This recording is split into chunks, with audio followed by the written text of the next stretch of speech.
တပြိုင်တည်းယောက်ျား3-4ယောက်ထားတဲ့ main ကလေးကိုဗာပြောချင်တယ် congratulation လို့ပြောချင်တာပေါ့ဘာလို့လဲဆိုတော့ယောက်ျားလေးတွေဒီအကုန်လုံးပြောတာမဟုတ်ဘူးเนาะအများစုကကျမတို့ main ကလေးတွေကိုစိတ်ဒုက္ခရအမျိုးမျိုးပေးတွန်းလို့သူတို့လည်းပြန်ခံကြပါစေအောင်ဆိုတဲ့စေတနာကြီးနေပေါ့เนาะစတာပါ3-4ယောက်ပြိုင်ပြီးထားပြီဆိုကြတဲ့ကဒီထားတဲ့လူအနေနဲ့ကလေဒါဟောပေါ့နော်အပျော်ပဲအဲ့တော့တစ်ဖက်ကလူတွေကလည်းသူ့လူပဲအပျော်ပဲဆိုရင်ကိစ္စမရှိဘူးချစ်ကြမယ်ပျော်ကြမယ်ပြက်ကြမယ်အော်ပျော်စရာကြီးနော်အဲ့လိုမှမဟုတ်ဘဲနဲ့တစ်ဖက်ကကို့ပေါ်နက်နှစ်ကာချစ်မိတဲ့လူမျိုးတွေဆိုရင်ကျမတို့လူကောင်းပဲဟုတ်နိုင်မှာတော့လေနော်သူများပေါ်မှာကိုချင်းမဆာမနာတဲ့လူတွေဖြစ်ကုန်ကြမှာပေါ့အဲ့တော့3-4ယောက်ပြိုင်ထားတာယောက်ျားပဲဖြစ်ဖြစ်မိန်းမပဲဖြစ်ဖြစ်လူကောင်းလို့မတတ်မှတ်နိုင်ပါဘူး3-4ယောက်ပြိုင်ထားတဲ့ main ကလေးတွေကိုလည်းမိန်းမကောင်းလို့ကျွန်မမမြင်ပေးနိုင်ပါဘူးရှင်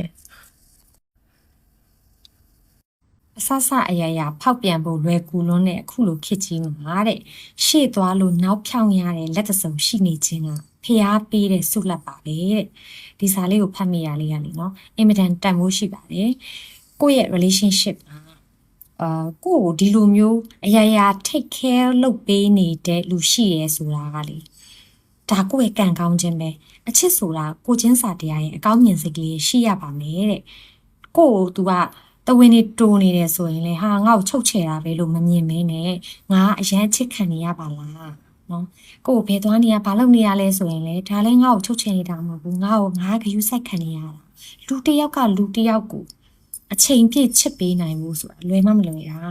မွန်းချက်တယ်လို့မမြင်ပါနဲ့နော်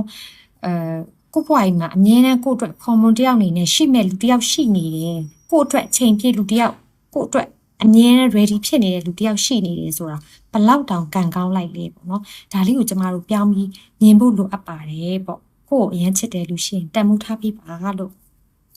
ဖောက်ပြန်တဲ့လူတွေကနောင်တရလေးရှိကြလားတဲ့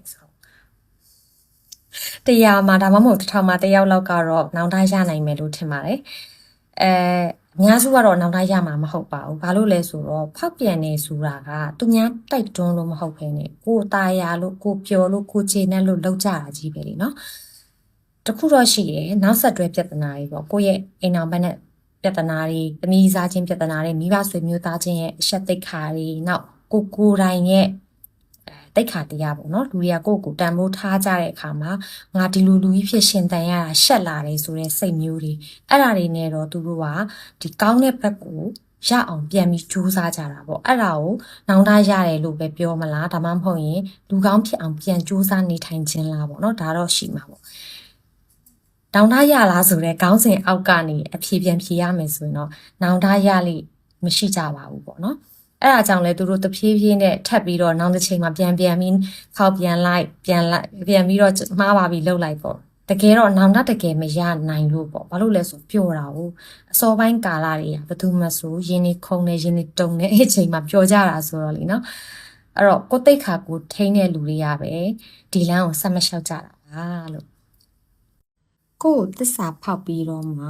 နောက်ထပ်တစ်ယောက်ကိုအပျော်သွားရှာတာလားဒါမှမဟုတ်ဟိုဘက်ကိုသစ္စာဖောက်ပြီးတော့မှကိုကအပျော်ရှာခံရတဲ့လူလားအခုကလေအဲ့လိုမျိုးတွေအများကြီးတွေ့နေတာအရင်တော့ကျမတို့တွေကပေါ့နော်ကိုနဲ့တွဲလာတာဘယ်နဲ့အကြတဲ့ချိန်မှာ तू ကနောက်ထပ်တစ်ယောက်ကိုသစ္စာဖောက်သွားပြီးတော့မှအပြင်မှာပျော်သွားရှာတယ်ကျမတို့ဘယ်လိုခံစားရလဲဒါတွေကိုပဲကျမတို့ပြောနေကြတာဟိုဘက်တစ်ချမ်းမှာလေအဲ့လိုခံနေရတဲ့လူတွေအများကြီးပေါ့နော်ရေးစားရှိရဲ့အိမ်အောင်ရှိရဲ့နဲ့တိရက်နဲ့ဝင်တိုးနေတဲ့လူတွေကိုပြောတာမဟုတ်ဘူးနော်တချို့ကတကယ်ကိုမသိတာယောက်ျားတွေကအဲ့နေမှာပြပြရရအရန်ကြီးကိုလိန်နိုင်တယ်တချို့ကသူတို့ first year anniversary တွေပါတယ်နော်လောက်တော့မယ်ဆိုတဲ့ခါကျမှအရင်ရေးစားဟောင်းတွေက4-5နှစ် relationship တွေပါတယ်ရှိပြီးသားအဲ့လိုဖြစ်နေတာသူတို့မှလည်းခံရတယ်အဲ့ကြမှာကိုကအပျော်ရှာခံရတဲ့လူပါလားလို့သိတော့ပို့ဆိုးတာပေါ့အဲ့ဒီစိတ်ကြီးကပို့ဆိုးတာပေါ့ဒါကြောင့်လေကိုကိုလာကြိုက်ပြီးဟေးဆိုတာနဲ့သူ့ရဲ့ရှေ့เจ้าနေနောက်เจ้าနေဘေးเจ้าနေအလဲเจ้าနေအကုန်လုံးကိုသိအောင်စူးစမ်းပြီးတော့မှလက်ခံတာကောင်းပါလေလို့ဒီထားကြပါအောင်လို့နော်အချစ်က official ချပြရတဲ့ဆိုင်လားတဲ့ဆိုတော့ official ချပြတယ်ဆိုတဲ့ဟာကအနေထားနှစ်ဖက်ကိုပြန်ကြည့်လို့ရတယ်ပေါ့နော်ခုကိုယ့်ဘက်ကိုအရင်ကြည့်မယ်ကိုကတကယ်အတီတွဲမှာလား အတီတွဲမယ်ဆိုရင်တော့ချပြမှာတေးကြတယ်ဒါမင်းနေစရာအောင်မလို့ဘာကြောင့်လဲဆိုကိုလူကိုတန်ဖိုးထားတယ်လေကိုလူကကြောင်ထိုးထားစရာမဟုတ်ဘူးအဲ့ဒီအတွက်ကိုကချပြမိနေမှာပဲကိုကအဲ့လိုမှမဟုတ်ပဲကိုကအပျော်လေးတွဲတယ်ဘာညာဆိုရင်ကိုဘက်ကလည်းချပပြချင်အောင်ဒါတခုနောက်သူ့ဘက်မှာလည်းအခြေအနေနှစ်ခုရှိတယ်တချို့က official ချပြပါလို့ပြောတယ်အဲ့ဒီအခြေအနေမှာမှ तू က